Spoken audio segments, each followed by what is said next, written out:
Well, hello, everybody. Welcome to this really exciting chat we're going to have here on Red Fury Books. Of course, I am Josh. I'm really excited to be talking to the authors, the co-authors of Discovery, JAJ Minton. That is John and Amy and Jacob. And I'm raring to go. I'm really excited to talk about this. As you're here, as you pop in, just let me know if you're in the chat. And if you're watching this on replay, let me know if you enjoyed the chats. And of course, if you haven't checked out the book, we'll be talking about that. But first of all, welcome John, Amy, and Jacob to the channel. And John, we've talked before. I don't think you've ever been on the channel. I've been on your channel. Yeah, I don't. Way back when. I think it was when we were doing the Brandy Durfee series. Yeah, I was on right. it. Yeah, that's right. That's been a while, but we'll get to chat soon since we're buddy reading Long Price Quartet. Can't wait. So that's going to be awesome. So Andrew's here. Hey, buddy. Good to see you. Hey, that's a good question. That might be a good first question. Is of the J's, is the first one John or Jacob? I don't think any of us have ever agreed. My dad says it's me. I say it's my dad. It's up to interpretation which J is which, I guess. Yeah, I always say it's Jacob because it was his initial idea, and he says it's me because I'm old. So, wow.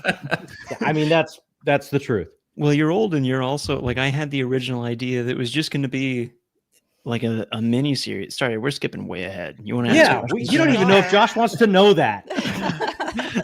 Well, the first thing I do want to know anytime I talk with authors is I like to get the elevator pitch, because I'm sure there are people here that have read it. There are people here that might just be interested in it and want to know what the book's about. So I think Jacob's up. He's going to give us the elevator pitch for Discovery. I am. So Discovery is starts out with a disgraced game show host named Manny DiMartini, kind of a Geraldo Rivera character for anybody who's familiar, makes an accidental discovery that there is a comatose alien at the bottom of the ocean. This is broadcasted through news organizations and all such things internationally, and there is a societal collapse of sorts. So the book is really bits and pieces of how different cultures and countries react upon learning, and religions as well, and world organizations, all different types of reactionary things that happen kind of in response to there being an alien at the bottom of the ocean. And there may be some things lurking in the background that kind of signify what it all means or what we're heading toward. So that's kind of the elevator pitch for the book. Well done. Well done. Thank you. And I want to follow that up with one thing that I kind of mentioned this when I did my dual review, is I really liked the approach of just kind of this global, the different reactions, as you talked about, how the different factions, because it would have been very easy to tell this story from like a military lens or a different lens. Was that present in the story from the very beginning? The international aspect of it? Yeah. And the different factions like religions and corporations and countries and things like that. It was and it wasn't. It kind of depends how far you go back. If you go all the way back to my original idea that I had in school when I was first writing as a TV show, no, it was much more contained and smaller than that. And as I was alluding to earlier, I had an assignment that was like, all right, now you've got a pilot script for this show that you're writing. And I want you to come back and have arcs for 5 seasons of the show. And I called my dad and I was like, I have no idea what to do. I'm out of ideas. And he told me this completely out of the box thing that broke every rule that I had for this world so far. And I thought, that's ridiculous. And 3 days later, I was like, oh, it's actually kind of cool. So we went with that. And because of that initial tidbit from my dad of what this world could be, we started surrounding it. Well, if that happened, then what would the military do? What would world governments do? What would religion do? What would these different residents of all these countries do? And it just kind of became the most interesting part of the story to all of us, I think. Yeah, I really enjoyed that vastness of it. And one thing I've talked about when people have asked me about this, like chatting on the Discord or things like that, people ask me about the book.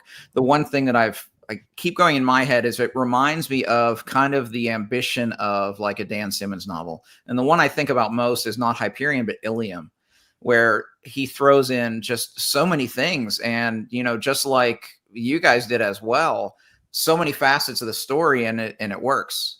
And I really enjoyed that aspect of it, because it would have been easier probably to just tell, like, here's how the military in the Pacific react to this.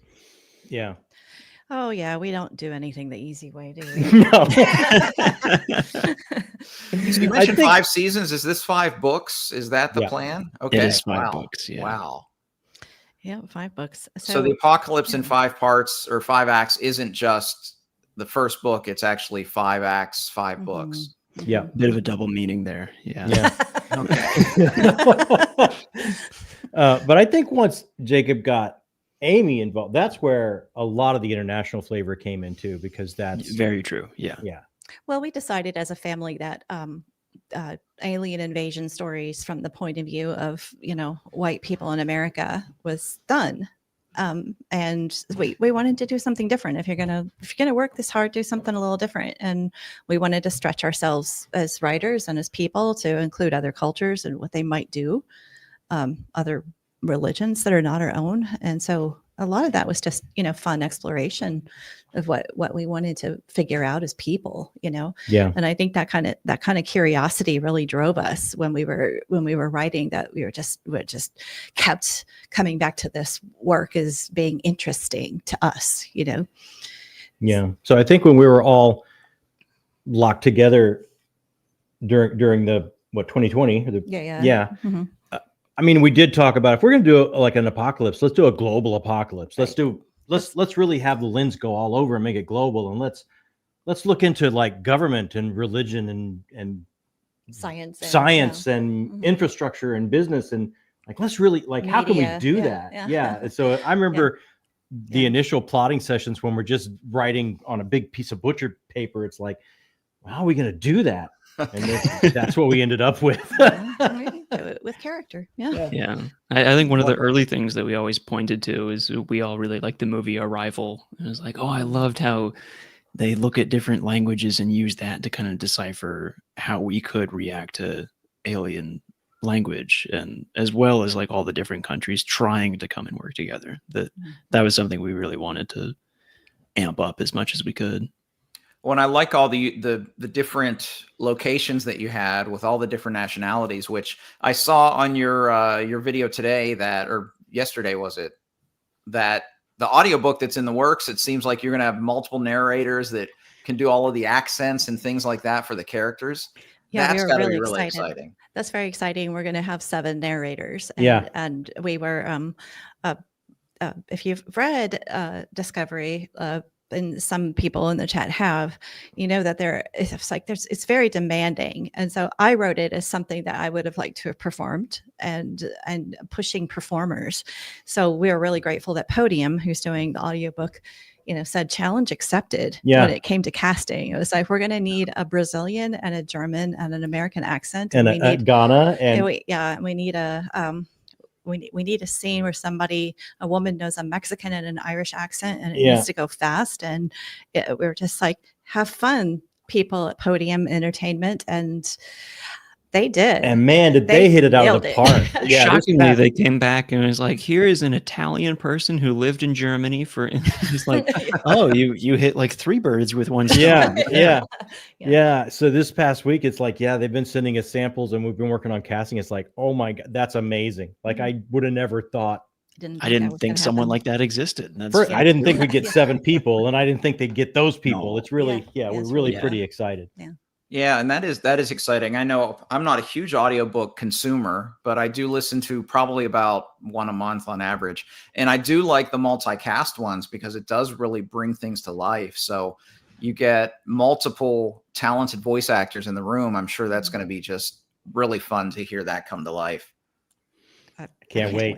Can't wait. Yeah. So how did you choose all the different locations? Because we have it's very global. I mean, what made you choose different countries? Is it personal experience in those countries, or just where did the genesis of those ideas come from? I'd love to say it's because we've been to all of them, but we haven't. We haven't.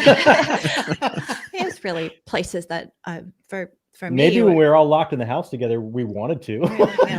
So I really think it was there were places that I wanted to visit myself and wanted to spend a lot of time there and understand the culture better. And I did spend a lot of internet time there, just like Google Maps and video tours. And it's no substitute for travel. I get it, but in a book like this, you would have to have, like tens of thousands of dollars in a travel budget. And we thought we would swing wide and see what happened, and that's what we did. But as far as like Mexico and Ghana and Brazil, I've never even been to Boston. That's we haven't even been to Boston.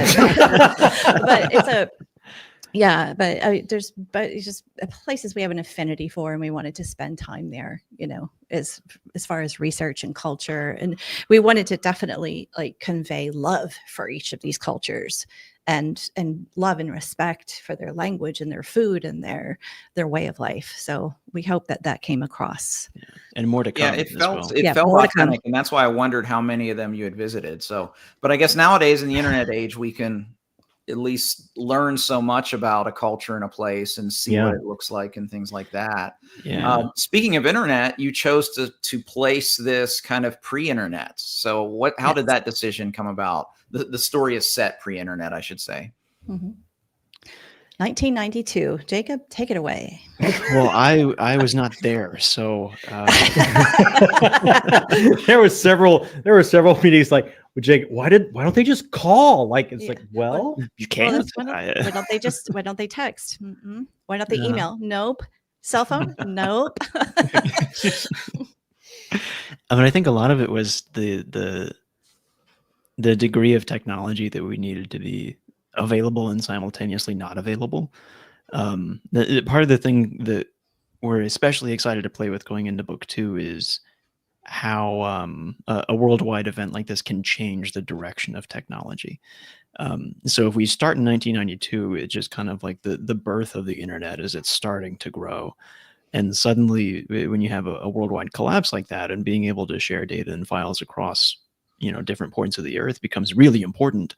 Maybe the internet growth speed would be accelerated. Maybe when you discover some comatose alien at the bottom of the ocean, your technology accelerates in a way so that you can explore more of the ocean in the way that the space race was, just a competitive thing to see more of what we don't know in the great beyond, that we would explore more of what is here that we haven't already. So a lot of where we want the technology to go, especially planning forward like books 3 and 4 and 5 and things like that, is this kind of had to be our starting place of when we can skew the growth of things. That's fascinating. I really love that, because you do think about that. You think about how big events happen. You mentioned the space race. I even think, just looking at what we're doing today, I mean, would StreamYard and Zoom and all of those things been so advanced today had we not had a global pandemic? Oh, Right. yeah. Right. Huge leaps. Huge leaps. And humans are so interesting. It's like when they put their dedication and their creativity and their money into things that like, we really need this right now. Not just that would be nice to have, but like, we really need this done in an urgent way so we can continue to function. It's amazing what we can come up with. Like January of 2020, nobody knew what Zoom was. Or cared. Or cared. Like, why would you need it? And then 2 months later, you need that. That's important. Yeah, right. Can't live without that. Mm-hmm. So people that follow my channel know that I'm a musician, and one of the things that I never tire of talking about is, just the craft of any artist, whether it's a musician, an artist, visual artist, author, even athletes, things like that. So I want to delve into your craft a little bit here, because to my knowledge, this is the only time I've ever known of 3 people writing a book. We hear about 2 people writing books, co-authors, but this is the first time we've had 3. So how did that initially come about? I mean, it sounds like Jacob had the kernel of the story, but how did you all decide, okay, we're all 3 of us going to be kind of this 3-headed author for this project? The Hydra. They just stole it from me. I really no. No. It's not wrong. All right. We're gonna get honest. Okay. Yeah. I think part of me knew that it was something I was never going to be able to do alone. And then my mom got attached to a specific character who is yet to even show up, and we started making new characters together and just joking around and having fun with it. Like we always allude to, like the most fun that we ever had writing the series together was sitting on the back porch coming up with Manny DeMartini as a character. Like that, Yeah. that was pure enjoyment being able to do that. And then it became writing the discovery scene itself was pretty fun. Yeah. Like we were just cracking each other up. Let's do this and let's do that. And we had real-time editing on. She was on one laptop. I was sitting 2 feet from her, and we were both like writing paragraphs apart from each other at the same time, and just like going through pages and pages. It was so much fun to be able to do that.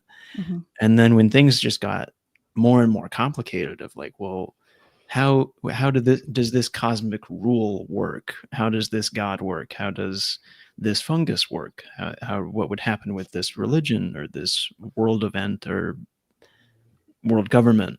Then it's like, all right, I'm gonna take a Tylenol for a minute and get my dad to come in and rant for an hour, and we'll have to kind of like digest what he said because he moves so quickly. Like John's really good at the 30,000 foot view. That will kind of like blow our minds a little bit. It's like, now I'm going to talk about, the beginning of the world, and I'm going to recreate it just here right now in our living room. And we're just like, oh, wow. Okay. Wow. Okay, John, thank you. But we keep all of that on like all of our notes and all of our ideas. We have, several pieces of software. We use Scrivener. We used to use OneNote, and that just it got too unwieldy for OneNote. Now we just have, just online, cloud storage, just full of these files. We have, right now we're using Freeform in Book 2, which is a new Mac program where we can just put Post-it notes on a board and start arranging them, which is sort of what Scrivener can do, but a little, it's just a little easier to connect to FaceTime. It's just better interface. And then we got, Book 2 has been a little bit different, Josh, that we're actually, like, since we learned how we write, we're now starting again from an outline, and I am not an outliner. If I were a musician, I'd be like, no sheet music, just let me go. Yeah. So, she's all jazz all the time. Yeah. It's 24/7 jazz network. And Jacob is all sheet music, all rehearsal. Completely Bach, completely Brahms. Yeah. Yeah. John is piping in music from the gods. Yeah, I don't know. We don't know where it's coming from. We don't know who's playing it. Brian said it's coming from the fridge. Brian. That's exactly. That's extremely close to reality. Yeah. I think initially, Jacob and I were making a short film together. Yeah, and then this was the project for he and Mom, right? That they were going to write this. At first, they were going to keep it as a script, and then it became a book. And son, go do this with your mother. Yeah. Not exactly. And then I was always a Lovecraft freak, and I made sure Jacob read it when he was young too.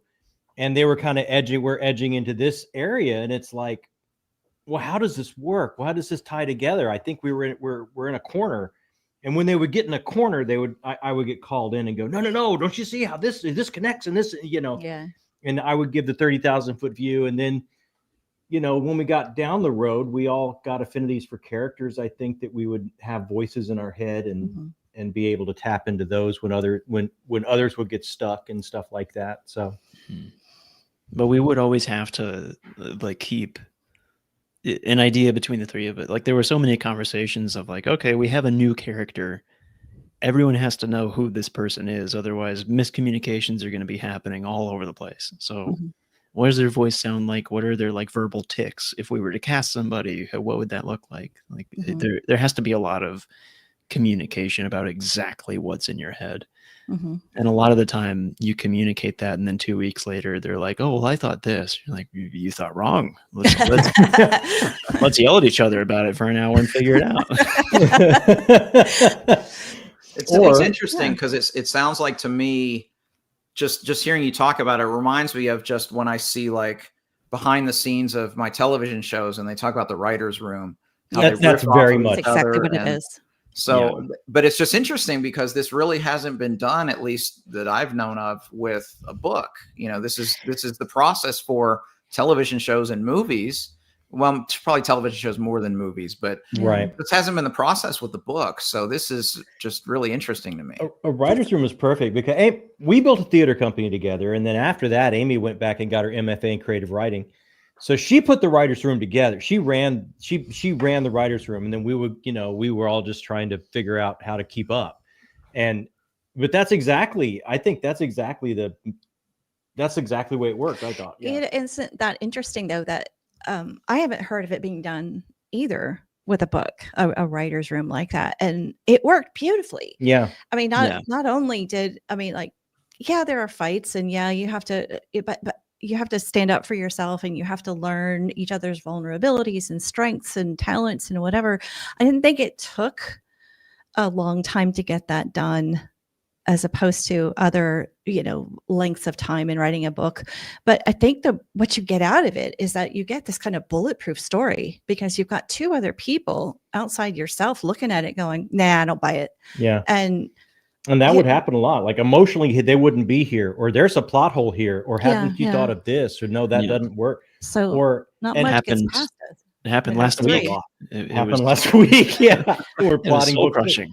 I could not remember us fighting during book one. And then my God, yes. I couldn't remember it. Remember it. It's kind of like when you have a baby and you don't know this, but it just is that's a very painful experience. But it's like, oh, when it's over, look at this. Yeah. Look at what you've got. Yeah. So it was like, oh, look at her little discovery. No, it was they were and definitely. then we started book two, and what was that, like, I don't know, like the 6th or 7th meeting, and it's like, man, we were coming to blows. Yeah. It's like, oh yeah, I now remember. I remember this now. We're right back in it. But in a way, it's great just because screaming, you're right. Find yourself. I think the amazing thing we learned is all of us have enough of a love of the story that we're not going to let something slide. Yeah. Even though it's family, and even though it might cause a fight, we're going to go, no, that doesn't work, and then we learned if someone fights really hard for it, then you might want to back off and go, oh, there might be something there, because they're really fighting hard. Like, wait a minute, let's double down and see what this is, because if they fight really hard for it, like there's certain characters that when Amy's writing, they'll pop in and just start talking to her, and she'll bring us pages. Jazz, baby. Yeah. And Jake and I are like, insane. Who is this? And she's like, I don't know. They just started talking to me. And then she'll make it so integral to the plot. It's like, well, I guess they're staying now, So if they fight hard enough, there's probably something there. Yeah. That was my big lesson. Mm-hmm. So one of the things I really loved about the book is the structure, which is a bit unorthodox. We see a lot of books that are in, like I'm reading GGK's latest book, and it's 3 parts. That's kind of a typical. You have part 1, 3 parts or 4 parts or 5 parts, but even just 5 acts, and the overture and the encore and the entr'actes, which the entr'actes are my favorite of actually the whole thing. Oh, really? I really enjoyed the entr'actes a lot. That was my favorite kind of plot thread, and I thought it was the cohesion. But that aside, how early did that specific structure emerge for the book? Late. Very late. Wow. Very late. The entr'actes of months ago.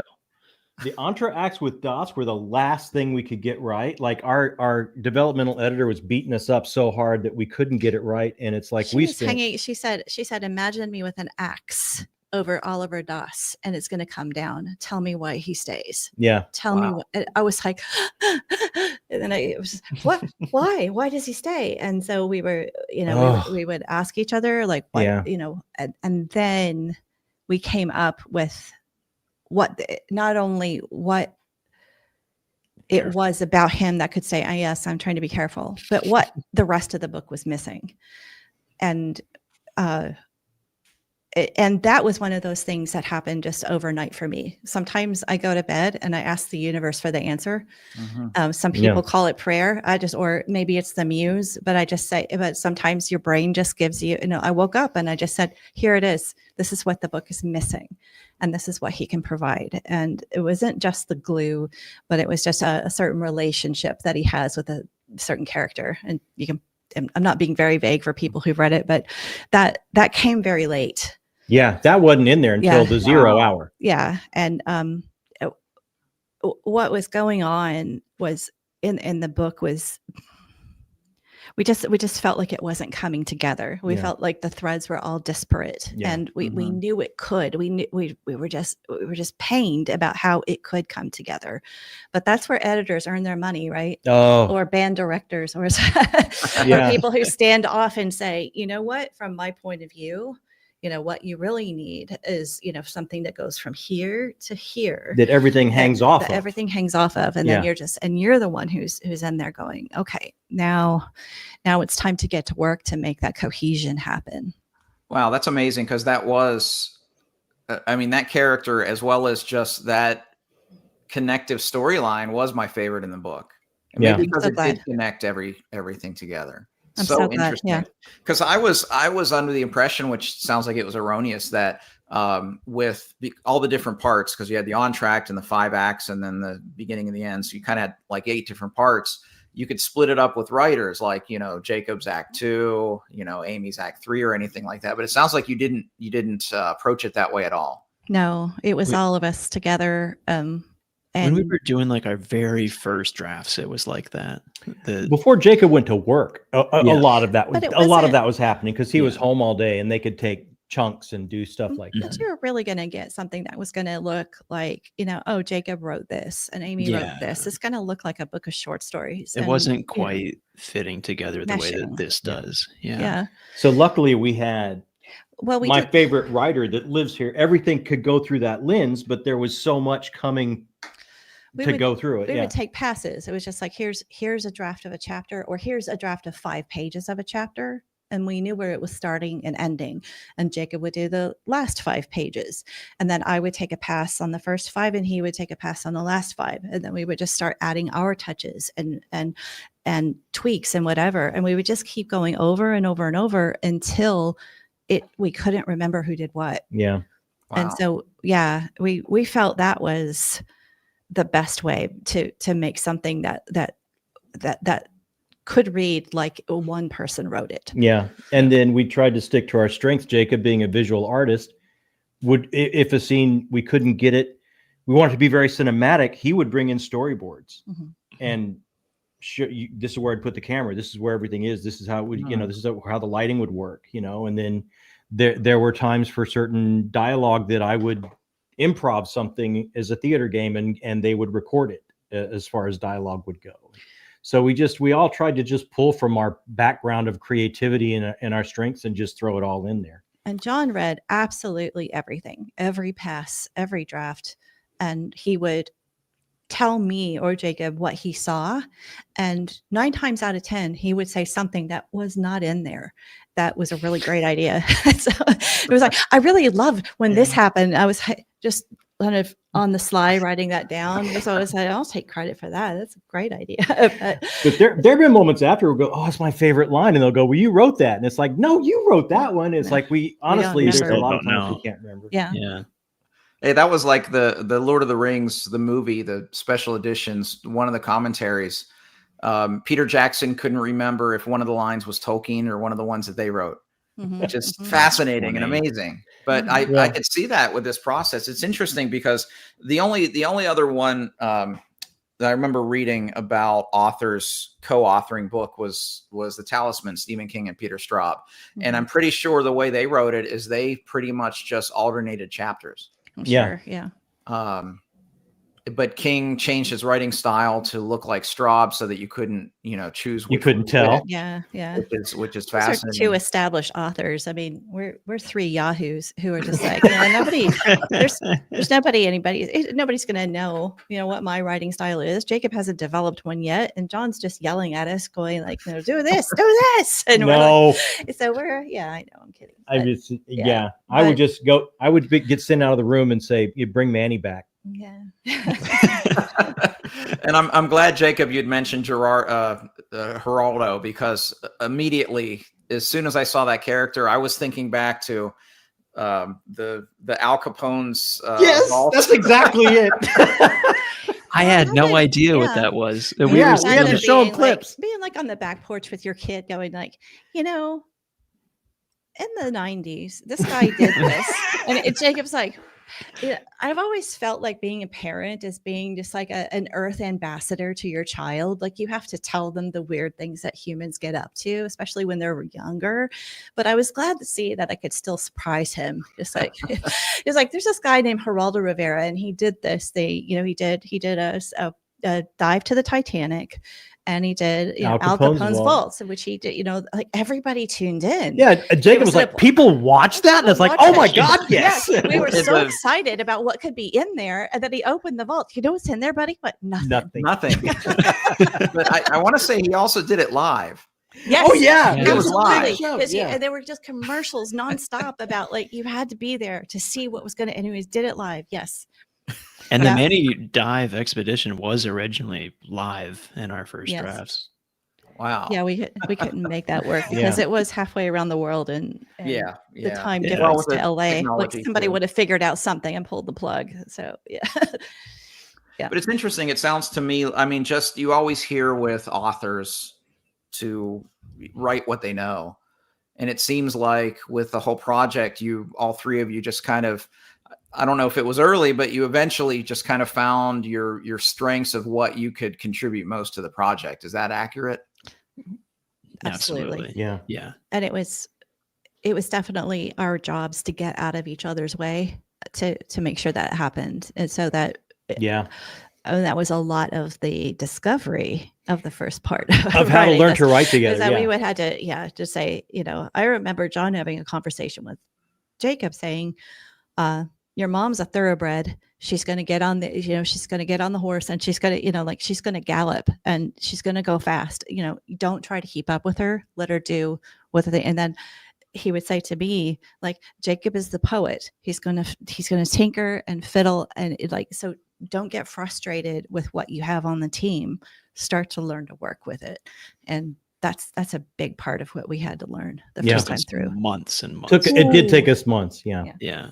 I mean, for me, that's just in my background. That sounds like just any time I've played in any smaller musical group, you have to learn how to work together is part of the process, and understanding how each other work. But also I guess the advantage you have as a family is you just have the trust as human beings initial. So you don't have to overcome that side of it. I mean, if I could say some,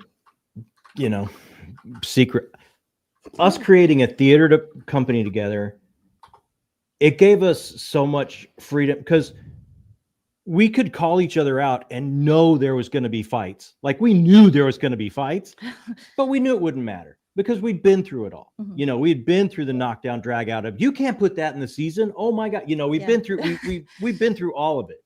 So not that show. Yeah. So we knew no one was going to freak out or leave, or we had that in our back pocket, so we weren't risking actual family relationships. We were Jacob was a little bit new to it. Jacob was a little concerned at first, but I think though that because of that familiar relationship, we knew we weren't going anywhere.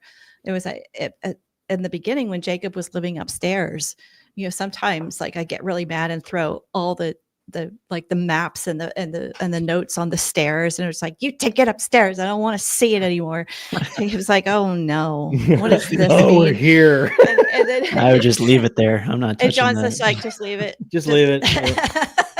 We'll be somewhere else in an hour and a half. Just leave it right there. Yeah. Temperamental artists. Yeah. I think that was like the biggest hurdle to overcome is like you were saying, it took me a while to get used to it. That there were times that I would have to, we'd be in a big fight about who's going to do what with what character, something stupid. And I'd be like, all right, well, let me weigh my options of, do I want, my relationship with my mom to look like this for the next 10 years while we write these books? And by the time that I weigh my options and decide yes or no, I come back downstairs and she's like, it's fine. Let's work it out. I'm like, oh, okay, that solves that problem. Yeah. I guess we're okay. Yeah. And we always knew. I mean, we've been through so many tech weeks to open a show. Like we knew, okay, this is exactly where we should be temperamentally right about now because we're here in the project. And so, as a live performer, Josh, yeah, that like temperamentally, like you have to go through some of these emotions. Like it's just part of it's just part of the process. Part of the gig. Like, yeah. And like the night before you go up, it's like somebody's going to freak out. It's just time. Yeah. It's just time for that to happen. Or, I'm sure musicians do that, right? Oh yeah. It's different for every musician. Just like I'm sure it's different for every author, how their approach is going to be, how their temperament's going to be, how they handle the stress of pre-performance or during the performance. So it's always going to be different, but every musician tends to figure it out. For me as a performer, I would always like right before performance would just get very internal. I would get very quiet and I would just get in my head. And that's how I was focused for me to be able to perform. I had friends that, they wanted to be joking around and, be loose and that kind of thing. And that worked for them. But for me, it was like, no, I need to be in my own headspace right now. So, it's, and when you, like you said, when you have to work together in this writer's room, or in my case, in a chamber ensemble or something like that, you have to learn how everybody's going to get, and you have to learn like, hey, that guy, piano player, he needs a space. Don't talk to him like an hour before the show. Like let him do his thing. Like trombone player, like we want to be, joke with him all the way up until downbeat and we're good. So yeah. Somebody's off the side eating Doritos. Oh, my turn. It's my turn to come in. It's all about space. Like some people have said, like the character no one saw coming that just started speaking to her. Some people have said that's their favorite character of the book. So it's like you have to give her space to do that. Jacob, as far as making things cinematic or even going upstairs and being poetic of subsections that we just couldn't make work. And then he would come down and it's like, what are you taking up there? Yeah. It's like, seriously, do we need to search your room? Like, and this that's is a crazy. surprise to us as a parent, when we started this whole process, like he was learning to write. And then by the end of this book, he's turning out some pretty stellar prose that I was like, okay, all right. I see how it's going to be now. Let's go.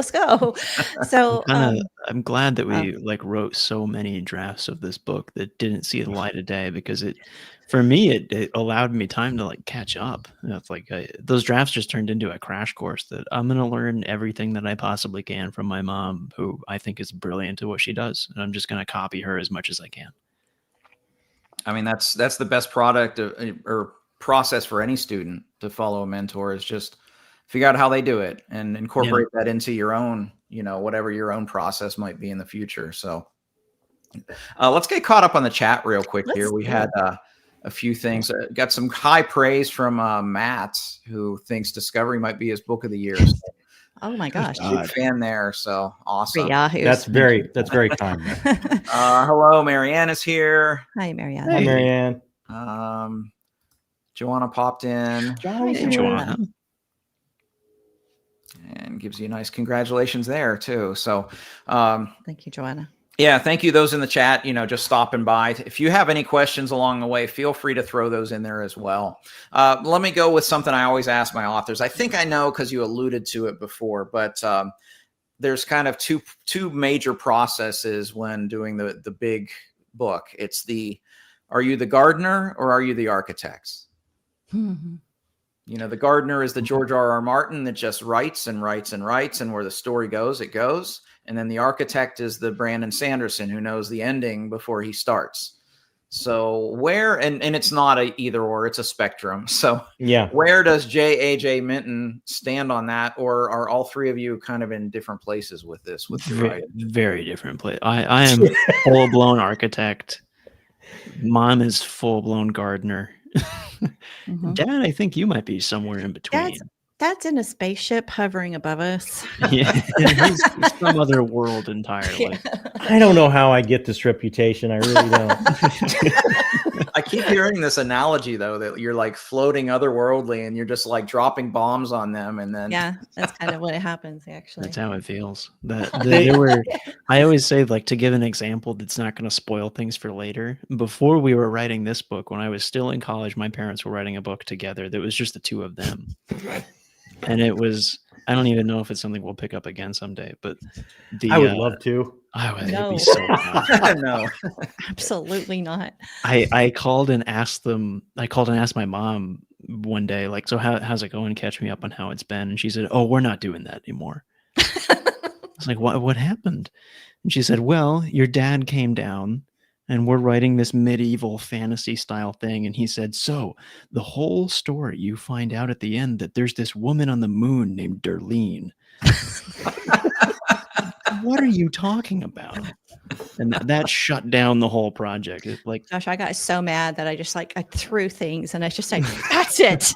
No. But you know what? The thing I told you, his initial idea for his TV show, the thing I told him was just as wacky crazy. that's exactly the kind of idea It's it was. just that far out there. It's like, what if this happened? And he was like, oh my God, I'm hanging up now.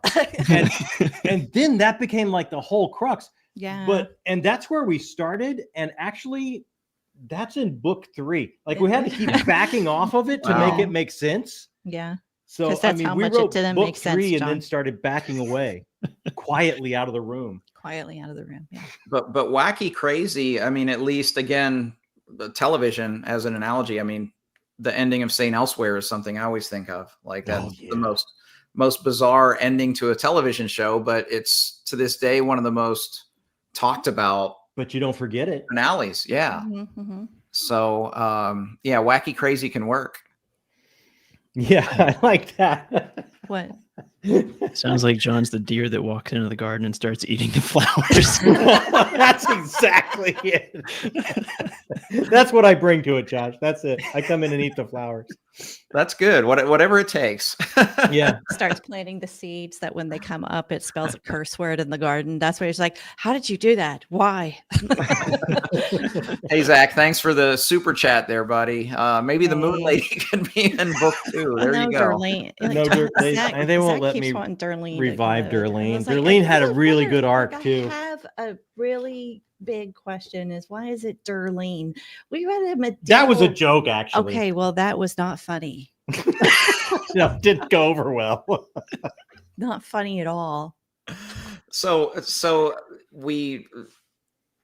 you have 5 books planned. So even if Amy is the gardener, there is a big structure in mind here, because you said one of the big events, book 3. So you already know kind of the 5 seasons, how it's going to get there. Yeah, we know how it ends. Yeah. Yeah. We know big beats, but then it's all about like that chamber music you're talking about. We got to give Amy space to get in between those beats and let people talk to her. And like all of a sudden there's, oh, wow, that's really cool. Mm-hmm. You know? So like, if not for a fear of spoilers, we could probably recite what happens on the final page of the series. And by the time the book comes out, you can compare it. It'd probably be pretty close. We have an idea of where everything goes. Yeah. And I think that's probably helpful, even if you are still writing, because even with, like to use Sanderson as an example, because he's one of the most transparent authors out there. You know, he is the architect, but he always talks about he does his gardening with his characters, where he does just kind of the writing and trying to discover, you know, for him what the character's all about, what their voice is, what their backstory might be, and so forth. And it sounds like there's some of that going on here. Very much so. Like for me, the gardening does take place with the characters and the how. I mean, Jacob's architecture usually goes, you know, just beat by beat, maybe like story points. This and then this and then this, and because of this happens, and because of this happens, and then you're hitting your your main thing, because we know the big beats, maybe just like the beginning, middle, and end of every book in the series, and how we get there. And that, to me, that's the fun part. That's the weird roadside stops, and the, like you get out and take a picture or something of some kind of weird thing that's on the side of the road, and that's what gives it flavor. That's my fun point. That's my happy place. Yeah, but then, I mean, like we're having plotting meetings for book 2, and it's like we have it broken up, but because of the gardening, things had changed. So, because the gardening in book 1, we have a little bit more. We have a little bit more texture than we got thought more hedges we were going to have. Yeah. But it's still flowers to eat. You have more flowers to eat. It's still the same big beats, but it's like you have more flowers to eat. So it's like, but it's still going the same places. Yeah. But then there are some interesting ideas that we had not planned for in book 2. That was like, oh, that's going to be fun. Yeah, like that's going to be a lot of fun. Yeah. And that idea just came. So it's like there's just it's a lot of fun at this point because we're just throwing a bunch of stuff, and then when it actually starts getting on the page, I'm fully expecting really, because that things. makes me so stressed out because the outlining part, especially what we've been doing for the past, which we didn't do very much of this because we were flying by the seat of our pants the entire time. Yeah, a lot of and then so this time when we're outlining, like I can get really tense. Because I'll just be like, so how do I play? Oh, so you need more space. Maybe you'll find there's a lot of space left. Oh yeah, there's a lot of space left, but I can get real tense anyway. We got some good predictions here. I think Brian has inside track on that. Yeah, Brian's read a lot of books. He knows exactly where this is going. And it looked like Natalie jumped in when we were talking about Architect for the Gardener. What's the bestseller? Killer for my butt. That's great. We're talking about Sanderson, so move over Sanderson. Yeah. So that'd be fine. Yeah, right. One at a time. Yeah. He's doing all right.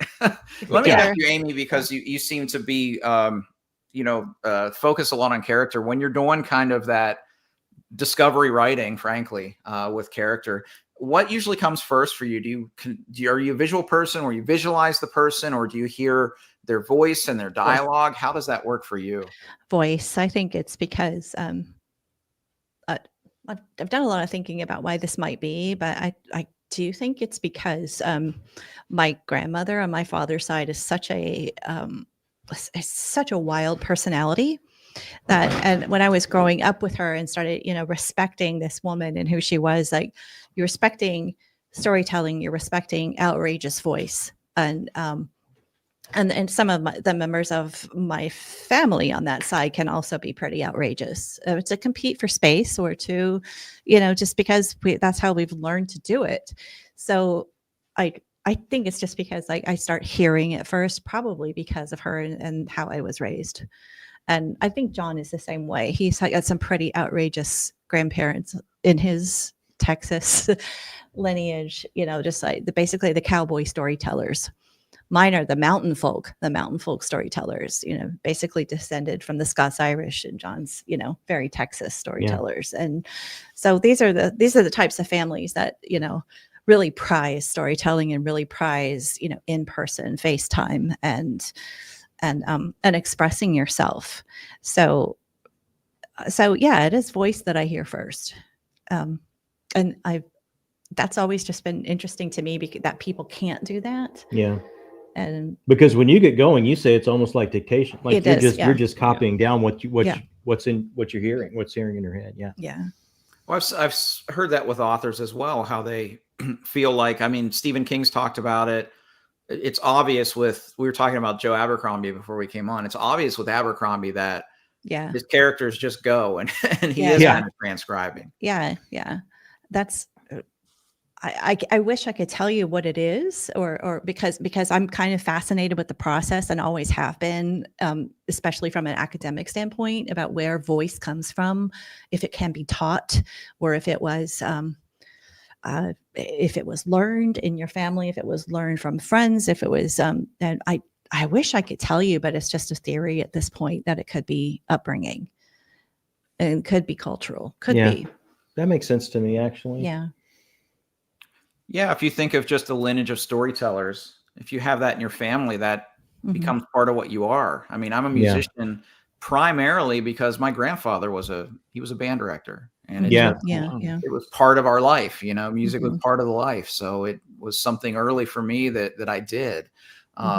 So I could very much see that the best storytellers are a result of having family members or people in their community as kind of those role models. Yeah. And, you know, if you're sitting around and if you've ever been, maybe, I don't know what would be a similar situation for a musician, but if you're sitting around a group of really good storytellers and you come up with a story on your own and it's just a really bad one and you get that blank stare from everybody in the room and it's your family, it's just like, wow, the next time I open my mouth, I better be really good. And so there is a bit of a training ground that's kind of rough.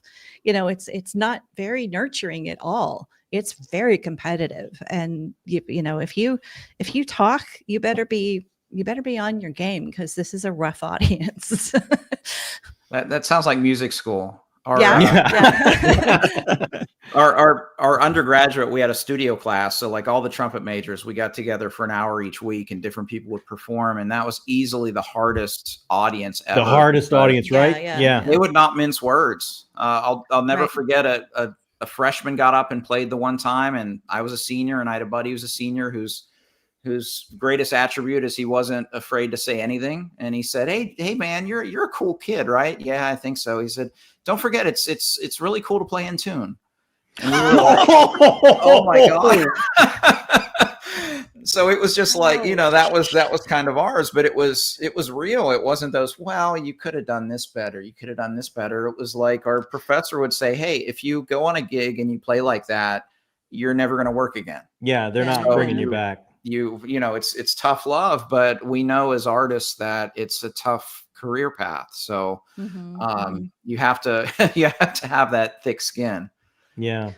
And it's, you know, it's funny because hearing you talk about that, like I remember Sunday dinners with my dad, like my dad could hold a table captive, a hostage, and just tell story after story. These are like real, like oil field cowboys. Yeah. Like driving the Cadillacs with the horns on the hood. That's who we're talking about here. And you know, I remember if you want to take space, you know, oh boy. And it's like now to hear like our process when we work, Jacob saying, I just tried to do everything to learn. And like when I would have to improv some dialogue or something, it's like, I'm working really hard because I think you're the best at voice around. So I feel like I can't bring in something to the room that isn't good or usable. So so there's like there's a competitive nature, I think, going on all the time. Well, it's competitive, but it's also, I mean, for me, a lot of the time it was like, I'm working a lot because I feel like people are counting on me in a weird way. Like, I don't want to disappoint these people. I have to have something that is worthy of my mom and my dad's time. So I better put my all into this, you know. But the competitive, I mean, just another avenue to look at for me. I used to be like 40 pounds ago. I was a really competitive runner. And, you know, we had training. I had a training team that I ran with, and we'd all want to beat each other.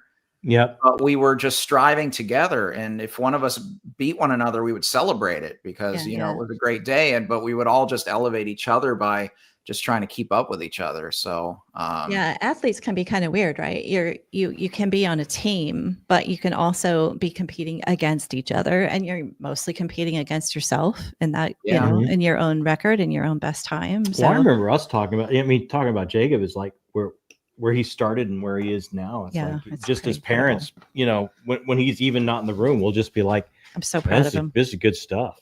Have you read, you know, his last few pages? It's really good. You know, like, I don't mean to toot my own horn, but man, he's going to be a powerful writer. I mean, like, he's only, how old are you? You're turning 25 soon. You should know how old I am. I do. We've got it written down. I just meant, how old are you right now? It's not your birthday yet, is it? So we didn't miss it, did we? No. But I think you're, I mean, I would just have kicked somebody in the teeth to be where he is. to have as much power as he does right now in his artistry and so much control, and to be a person that knows himself so well. Yeah. To be able to, to know what he wants and to defend what he wants to do. Yeah. I'm so proud of that. We got to do these streams more often. These compliments. I'm just basking in them. This is great. Well, Alan can bring you down there because he said, yeah. Oh, here he is. There you go. I'm sorry, Alan. But a good congrats on the book for sure. And, Thank you, Alan. Yeah, competitive. Cannot wait for Alan to read it. How I did it. I remember, Josh, when I first started doing book show, I was watching your channel. It's like you're doing marathons and stuff. I was like, oh man, how does he do that? Used to. I'm actually kind of in awe at my former self because I used to run like 80 miles a week.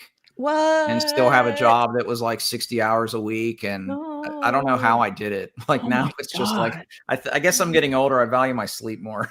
Oh, you just maybe get up your at 3 knees. a.m.? Dude, do you value I your would. knees? I remember sometimes, like when I was training for my last competitive marathon, I remember a Thursday morning where I met a buddy at 2:45 in a parking lot of a CVS because we had to do like 18 miles on a Thursday morning. Oh for me to get my miles in that week. Yeah. And then go to work? Yeah. And then I'd work a 10-hour day, and you're in Texas too. You're in Texas too, right? So you gotta run before it gets hot. Yeah. Brutal. Yeah. I honestly don't know how, Alan, exactly. I don't know how I used to do that. 'Cause now I run like 3 days a week, like, 5-6 miles at a time. Like I can handle that now. That's still too much. That's still a lot. Yeah. I do a 10-minute walk around the parking lot every 2 days. That's just to remind myself I'm still alive. I want to circle back to something you mentioned earlier about Jacob, you would do storyboards for the book. So how much of this did you do that? And is it just because do you tend to be visual? Is that your approach where you see a scene first? Very visual. Yeah. I can't write a scene unless I were to basically shoot it. I have to know where all the shots are going to be. I have to know where the lighting is, what color everything is, the specific environment. Is it windy? How does that feel? Is it cold? And there were even down to like hand movements. I remember I would show my mom like a clip of a movie of like, no, the hand has to move this way. Let me pull this clip up for you. And you see the fingers are spindly. It has to be like this. And that's kind of creepy like that. There were, how many of these scenes did I basically storyboard? There are 2 that come to mind that were very visual. The Discovery itself. And then one in book 3, I believe. When Griff Tran's approaching the Rosie. Yeah. That was because we were having a hard time getting it, Yeah. And then there's one long section towards like the last third of the book that is very like Vision Quest Fever Dream kind of chapter that you might know what I'm talking about, Josh. Yeah. Those specifically, I had everything drawn up and color coded and it would explain and draw things for them to see so that we could all be on the same page. But I'd have no other way to work. I never saw the second set, Jacob, that you're talking about. That's because he just had to turn in prose on that one. Because I remember I would be the 30,000 view, and it's like I'm just going to write a monologue of what he's saying, and then I would turn that over to him, and he would turn in all the fleshed out around it. Right. But he had to start with storyboards before he could get there. I never even saw those. Do you still have them? I don't know if I must somewhere, but I there's no other way that I can work. If I don't see the whole environment and where people are and what everything looks and feels like, I can't write it. There's no way. That's interesting. John and Amy, with your theater background, do you ever think of scenes as kind of the way that you have to block a scene on the stage? Absolutely. That way. Yeah. That's it. Absolutely. All of them. And there are times when I would be reading a scene back and it's like, okay, we're missing blocking here because the character is in this part of the room and the next time she's over here in this part of the room, I need the walk. Or the visual that I have in my head as a reader is interrupted and the story starts to stutter.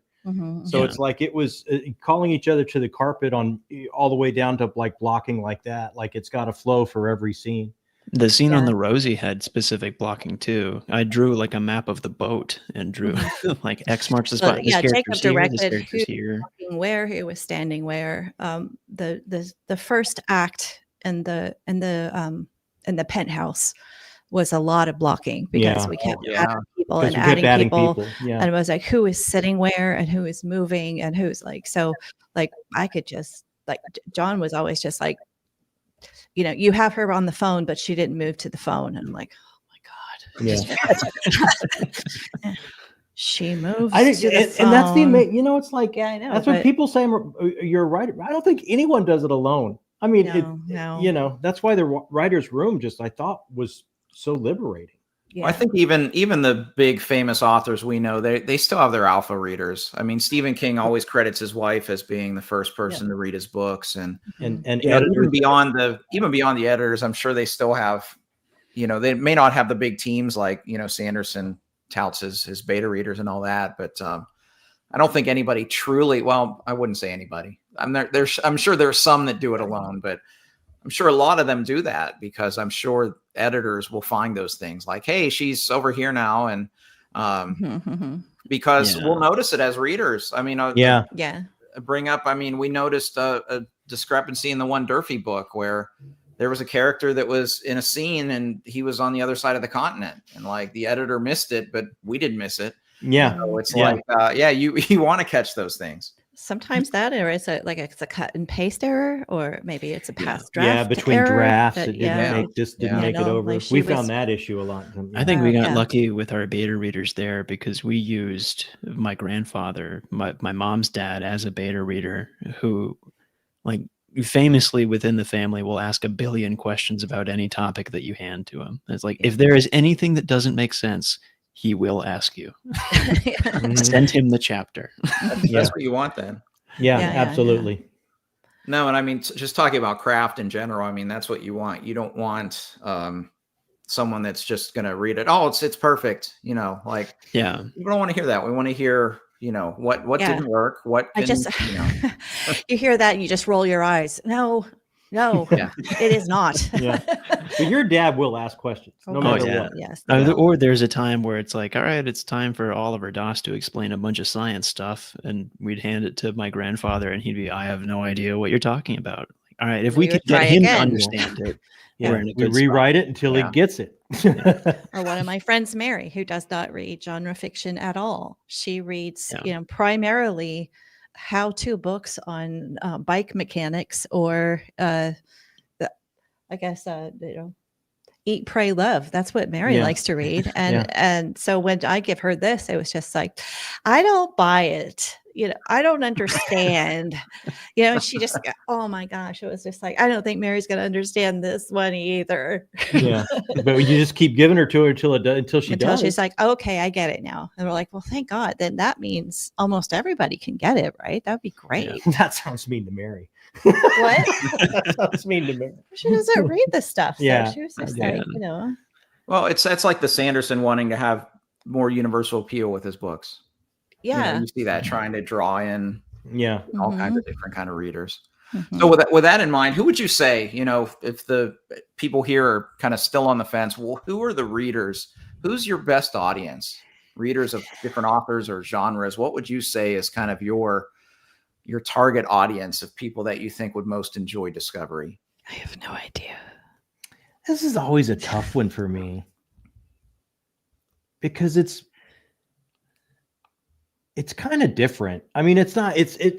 We set out to do something that's kind of different, so it's kind of hard to pigeonhole it like that. But I think if you're a fan of big, sweeping, epic fantasy, there's probably something to grab onto because it's kind of like urban fantasy and it's kind of broke up like epic fantasy. Like you get different POVs from around the world until you kind of get an image of that world, and then it starts to come together. If you like mystery, if you like sci-fi, if you like cosmic horror, I mean, I would say mostly like if you were thinking about dipping your toe into genre fiction, like maybe you don't read genre fiction, maybe you read nonfiction, maybe you read literary fiction, and you're just not sure about it, that I tried really hard, and I campaigned with the guys at all times to make that accessible to people who have no idea what cosmic horror is, who don't know Lovecraft's pantheon, and you don't need to know any of that. And one of the things that I really loved about a story like Game of Thrones is that you can come into this world and say, like, it's like a full couple of seasons before there's dragons that show up, and in the meantime, it's just you're into the human drama, and you're into the politics, and you're into all of these character building moments, and this warfare and scheming and betrayal. It is like, oh, and by the time dragons showed up, you're just like, oh, sure, no problem. And so I just really wanted that like dive into the pool to be more of a gentle walk into that shallow in slope, So, if you ever wanted to give it a try, give it a try. I always like to ask, who do you think, Josh? Because I can never have a good answer for that. Well, I would say, I mean, from my just reader perspective, there are two authors that came to mind. One was my idea, and the other one came up in a live. So I'll bring that one up a second because I'm not 100% sure with that one. But the first one is Dan Simmons. Because it did remind me of, Dan Simmons' brand of science fiction is quite different. Mm-hmm. And it's very ambitious. And I thought with not only just the structure of Discovery, but how many disparate elements you threw into this. You have the cosmic horror, you have fantastical beings, you have kind of corporate espionage, you have AI, you have talks about religion and metaphysics. You got a global story. I mean, there's a lot going on here.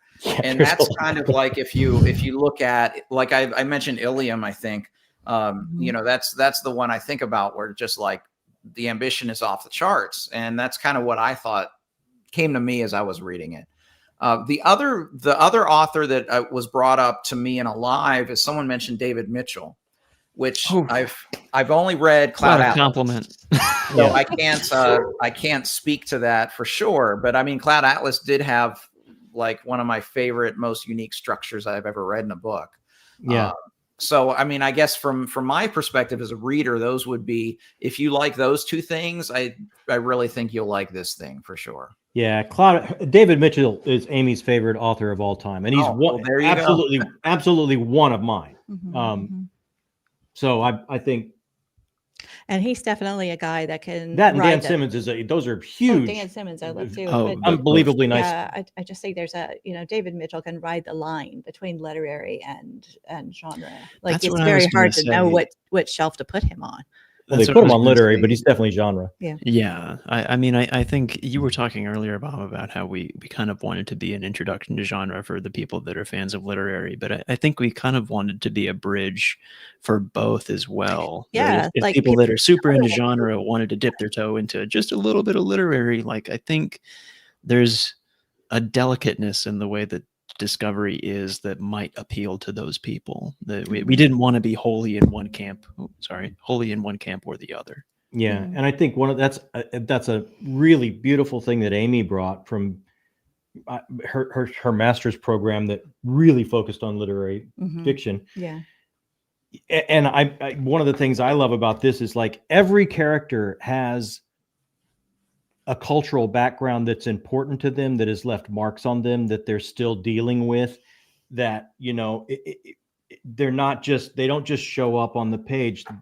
There's something that goes all the way back through their family history and through their culture, and something that is present in their everyday lives. And that was all that literary training that she brought in that, I think just makes it a little bit something different, Yeah. I like this comment here. 3 people make one David Mitchell. At least. Not kidding. You have to. Yeah. Takes a Matt village. mentioned thriller writers as a target audience. Yeah, I would agree with that. Like I mentioned, I don't know how long the print copy is, but I read it in like 3 days.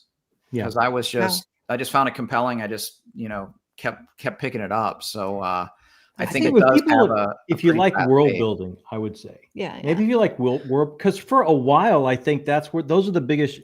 We basically start our world in the 1990s. It should be very recognizable and very comfortable. And hopefully by the end, it's a completely different type of fantasy reality. Mm-hmm. And that journey between concrete and real to fantasy world is part of the fun of. So I think if you like that, maybe that would be a hook. That And I we think don't it take being- ourselves too seriously. Yeah, there's some humor in there. But I think it being grounded in kind of 1990s world, Mhm. it's a firm starting place. Yeah. You know, I think a lot of people, if they are maybe exploring genre fiction or a book like this for the first time, at least it feels grounded in that regard, that it is in a Yes. initially a recognizable setting. Right. When you go to countries you've never been to, Mhm. there's still names you recognize. Mhm. You know, Yeah. Right, Brazil right. or Right. Ghana, something like that. Still Burger King in China. They still have them. Still Burger King. My biggest disappointment in life was when I went to Vienna for the first time, seeing a McDonald's on the Ringstrasse. I Oh, was so You're disappointed. just like, I can't escape it. Like, no, not here. When was that, by the way? My first trip to Vienna was 2008, I think. Oh, okay. wow. See, like I went to London in the 80s and in a high school trip. It was like late 80s. And we got there in a high school trip, right? And like You wanted we McDonald's. wanted McDonald's because we were just so terrified when we got there. Where's the McDonald's? We just like we just need, like even though we were they were speaking English, we did not understand them. We were freaked out, and and we're a bunch of little Texans there, and we went into the McDonald's, and then they asked us for their cash registers were shaped different, and the little cash drawers were shaped different, and then they wanted their money, not dollars, and they told us the total, and I just panicked, and I was like, they're talking about pounds, right? Not dollars. And the person behind the counter was just like, oh my God. That's another school group. Another school girl. Hey, we have another collaborative writer. There's Oh, Janny. Hi, Janny. I almost brought up Janny a little bit ago that Matt in the comments said that thriller readers are a great target audience, and a very big reason for that is because of Janny. Like the whole flow of the book was, we had a long phone call with Janny where she just took us through a crash course of like, this needs to read like a thriller, and here's how you do it. You have stimulus, emotional reaction, physical reaction, repeat, and like that was kind of the equation that she set us to follow. So a lot of that fast-paced page-turning stuff is entirely because of Janny.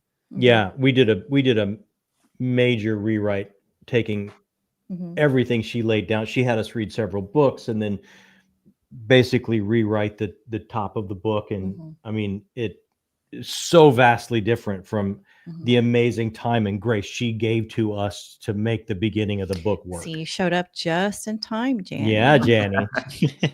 Janny, we did have a good discussion about co-authorship for sure, which I'd love to talk with you sometime about Empire Trilogy and how you worked with Raymond Feiss on that. But it was interesting hearing about this writer's room, or this, we said it was the Hydra writing the story, the three-headed author.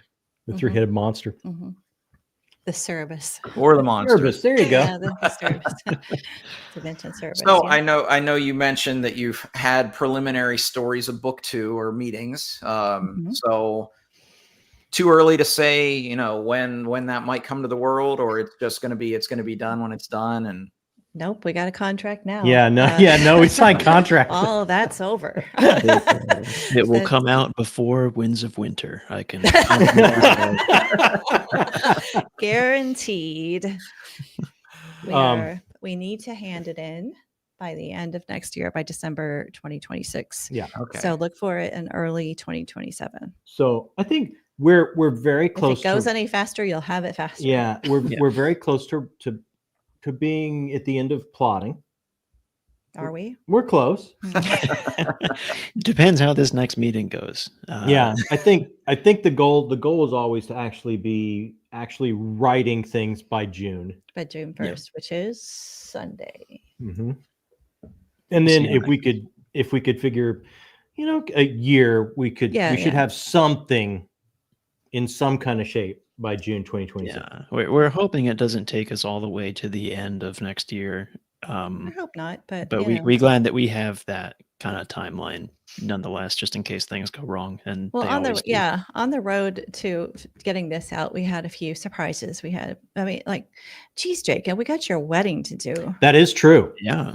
That's going to take a few minutes. Yeah. And I'm probably moving again in a week or two. Yeah. Yeah. So you got to you're still not finished with your major life challenges and your major life changes. So, and hopefully nobody gets sick. Yeah. But yeah, we're looking 2026. Yeah. But I think the readers will likely have, I'm guessing that before book 2 comes out, book 1 might come out on audio. Yes. Oh yes, that's going to happen. So Yes. that would be a great thing for, those of us waiting for book 2. We can go do a reread of book 1, listening to the audio. So that's always exciting. Yeah. Get up at 2 a.m., do a quick run, listen to the audio. Yeah. Put the headphones in, Josh. There we go. Yeah. So we'll have something for you in between. Yes. Yeah. That's going to be I can't wait to hear that. Yeah. Love it. Well, this has been just a delightful evening. I want to thank all 3 of you for taking your time to come and chat about Discovery. Those of you that were in the chat, in and out, or if you watch this on the replay, thanks for checking it out. If you haven't picked up Discovery, go pick it up. I really enjoyed it. It was such a fun read. I read it in 3 days, and it's a pretty thick book. So I just want to thank once again John and Amy and Jacob from Talking Story, JAJ Minton, authors of Discovery, for hanging out this evening. And I guess we'll talk later. And thank you so much for having us, Josh. Thanks, Josh. You're the Thanks, best. Josh. everybody at Red Fury Thanks, Books. everybody. We appreciate you very much. Thank you. You're the best.